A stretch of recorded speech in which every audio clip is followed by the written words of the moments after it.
수면에 도움을 주는 영양제를 한번 들어가 볼까요? 네. 예. 또 체크리스트가 하나 있습니다. 불면증 자가 진단. 저희가 오전 10시에 수면 장애 그 강의를 좀 교수님이랑 했는데요. 이 불면증이 생각보다 젊은 사람, 나이 좀 드신 분들 상당히 많으시더라고요. 자, 한번 체크해 보시겠어요?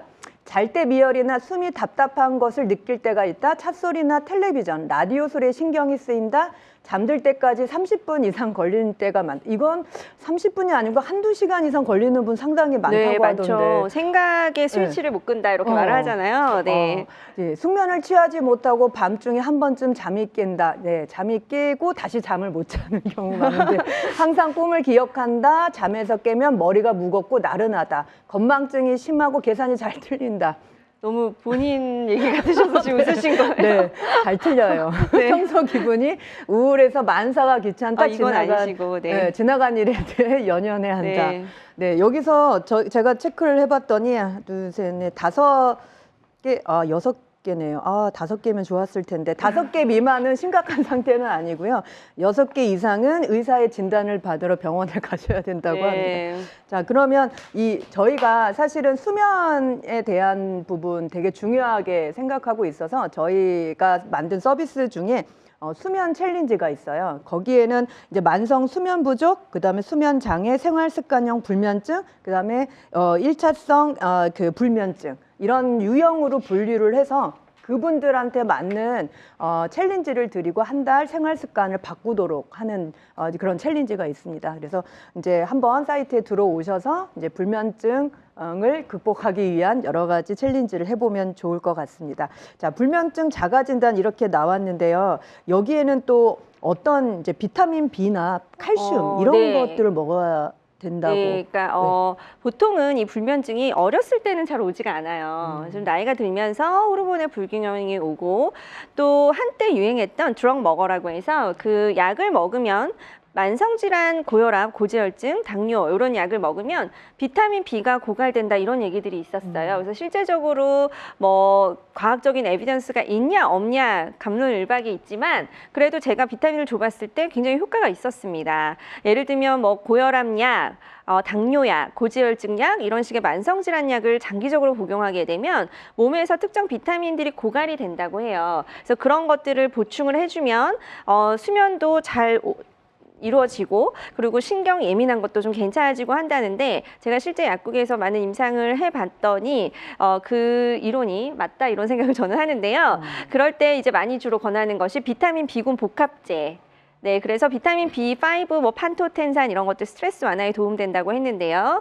그리고 B12 같은 경우는 우리가 메코발라민, 시아노코발라민 이렇게 부르는데 만성 통증에도 굉장히 효과를 보이고요. 그래서 실제적으로 우리가 통증에도 많이 처방을 하고 있는 그런 약 중에 하나고 B12 같은 경우는 멜라토닌의 합성에 또 도움이 됩니다. 여러분 멜라토닌 들어보셨죠? 많이 들었죠. 네, 보통 네. 한국은 뭐 이렇게 수입상가 같은 데 가서 살 수가 있는데 해외 같은 경우 굉장히 구입을 많이 하시거든요. 그래서 그 멜라토닌 합성에도 비타민 B가 도움이 되고요. 이렇게 이제 비타민 B군도 수면질의 개선에 도움이 되고 또 오메가3 뇌 건강 이런 것도 도움이 되고 우리가 혈액순환이 잘 되면서 혈액순환에 도움이 되는 그런 제품들도 이런 수면 개선에 많은 도움을 주는데요. 칼슘, 마그네슘 굉장히 생소하실 텐데 우리가 칼슘, 마그네슘을 또 누구한테 많이 권하냐면 ADHD처럼 약간 과잉 행동하는 그런 아이들 또 예민하게 생리전 증후군에 짜증나고 불쾌감이 너무 심해서 너무너무 짜증나고 울고 이런 분들 계세요. 네, 뭐 저도 한때 그랬는데 예, 그런 분들한테도 칼슘, 마그네슘을 권하면 굉장히 신경 안정에 도움이 됩니다. 그래서 실제적으로 칼슘과 마그네슘은 천연의 신경 안정제 이렇게 불리거든요. 네, 지금 질문 주신 분 마그네슘이 수면 장애에 도움이 되나요? 답변 되셨을 것 같고요. 네. 그 아이들도 멜라토닌을 먹여도 되나요? 보통 멜라토닌류가 도움되는 수면 장애는요 55세 이상이에요. 그래서 젊은 사람들한테는 처방을 잘 안 하는 그런 성분 중에 하나입니다. 네. 그러면 그 약을 아까 이제 수면 장애를 위해서 개선하기 위해서 불면증이다 하면은 가장 먼저 이제 정신과나 이제 그 병원을 찾을 때 약을 처방받아서 그 약 때문에 부작용이 심해서 저희도 영상 보면 댓글 많이 올라오거든요. 근데 그 전에 멜라토닌이나 이런 영양제 이 성분을 섭취하는 걸 권하셨는데 진짜 도움이 되는 것 같네요. 네네. 네. 일단 수면제를 복용하실 때 꺼려지잖아요. 네, 수면제 맞아요. 부작용 중 하나가 약간 좀비처럼 또 만드는 그런 것도 있어요. 그래서 이제 그 수면제가 굳이 필요한 정도가 아니라면 약국에 수면 유도제라는 것이 있는데요. 그건 수면제가 아니에요. 콧물 감기약이라고 보시면 됩니다. 그래서 항히스타민제인데 네. 먹으면 졸림 부작용이 있기 때문에 수면 유도제라는 이름으로 판매가 되고 있고요. 그런 것들에 잠깐 도움을 받으셔도 되고 일단 잠이 안 온다는 자체는 그 기저질환이 뭔가 있다는 얘기거든요. 그렇기 때문에 예를 들어 갑상선 질환 또는 뭐 갱년기 장애 이런 식으로 우리가 무엇 때문에 진짜 내가 잠이 안 오는지 반드시 진단을 받아봐야 될 필요가 있어요. 이게 무조건 신경과에 가야 되는 문제가 아니라 그래서 피 검사를 한다든지 아니면 지금 내 몸의 상태 또는 내가 잘 때 너무 생각이 많다 그런 것들은 본인이 인지할 수 있잖아요. 그런 것들로 이제 생활 습관 개선을 좀 노력을 해보시고 그 다음에 약의 도움을 받는 것이 좋을 듯합니다. 네. 일관성 있게 얘기가 나오고 있는 게 생활 습관을 바꾸는 거 근본 원인이 나한테 뭐가 문제인지를 보고 그걸 고쳐야 불면증도 해소될 수 있다는 얘기들이 나오고 있는데 여러분도 동의하시죠? 혹시 여기서 궁금하신 거 불면증 되게 많으신데 불면증으로 약을 복용해 본 경험 혹시 있으세요? 보통 이제 한국 환자분들이 정신과를 잘 안 가세요. 그래서 그게 굉장히 문제가 되거든요, 사실은.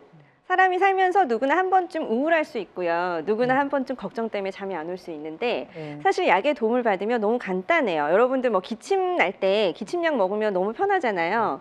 그거랑 똑같은데 그냥 국민 정서상 신경과에 가기 싫은 거죠. 신경정신과에.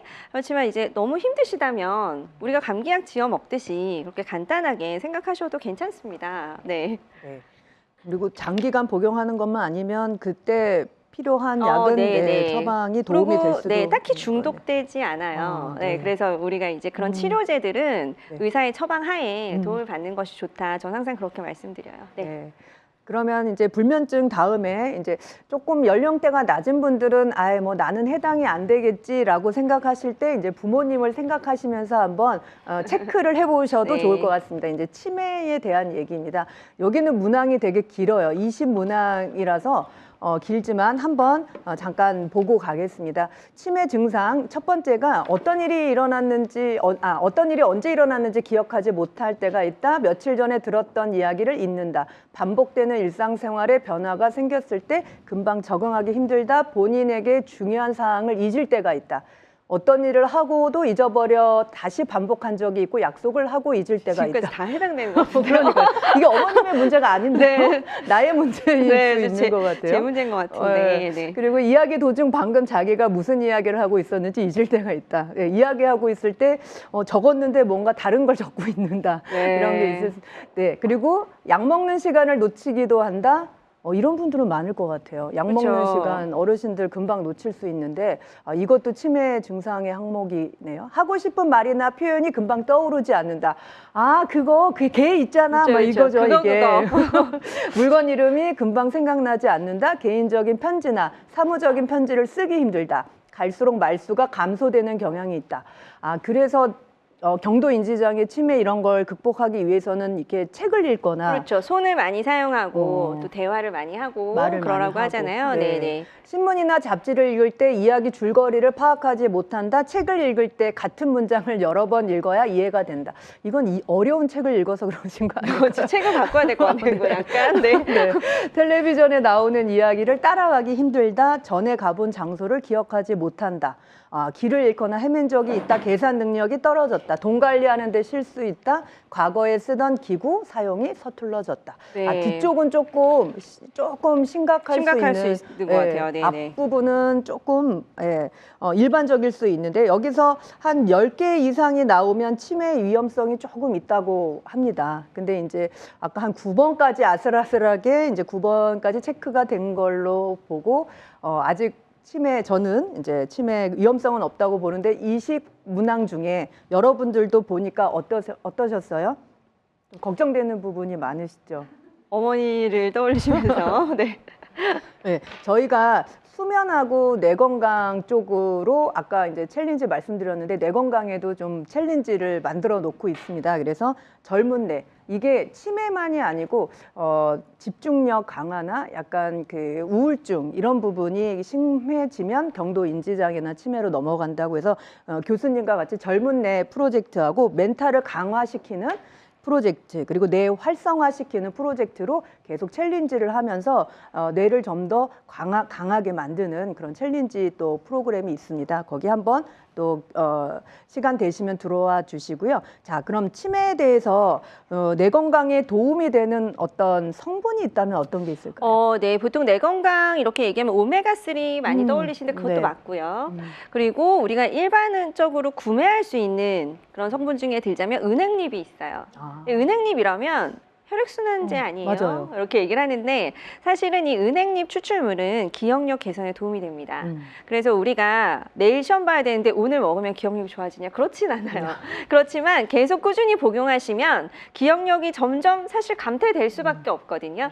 그럴 때 은행잎 제제는 기억력 개선에 도움이 된다. 그래서 한국에서는 치매를 이제 진단받은 환자의 경우 은행잎 제제를 보험에서 커버해 줄 만큼 정말로 그렇게 기억력 개선에 도움을 줍니다. 그래서 여기 보시면 독일 의학저널에서도 50세 이상 알츠하이머나 혈관성 치매 환자를 대상으로 은행잎 건조 X를 투여했을 때 인지 기능이 의미 있는 수준으로 높아졌다. 이렇게 나오거든요. 국내에서도 치매 환자들한테 처방이 되고 있고 그래서 나는 좀 혈액순환도 맞는데요. 나는 기억력 감퇴 너무 싫다. 나는 좀 이 똑똑함을 유지하고 싶다. 이런다면 은행잎을 잘 챙겨 드시면 되겠습니다. 네. 은행잎.